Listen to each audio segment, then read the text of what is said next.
সবাইকে আজকে সকাল থেকে ভিডিও কন্টিনিউ না করলেও দুপুরবেলা থেকে কন্টিনিউ করছিলাম। আর এই মিষ্টিটা আমাদের একটা কাস্টমার দিয়ে গেছে, ওনার গাড়ি ডেলিভারি হয়েছিল।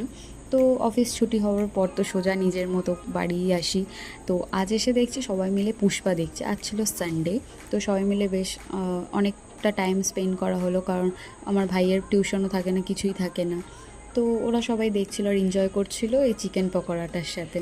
তো আমার জন্য যেহেতু করেনি, আমি অফিসে ছিলাম, আর এটা ঠান্ডা ভালো লাগে না, গরম গরম খেতে বেশি ভালো লাগে।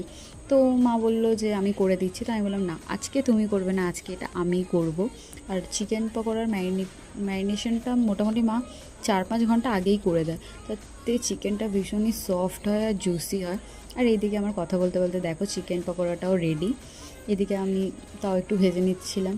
রেডি বলতে কি হালকা ব্রাউন হচ্ছে, রেডি হচ্ছে এটা। এদিকে আমি সার্ভ করে নিয়েছি গরম গরম চা চিকেন পকোড়ার সাথে, আর এটা সিরিয়াসলি ভীষণই টেস্টি ছিল।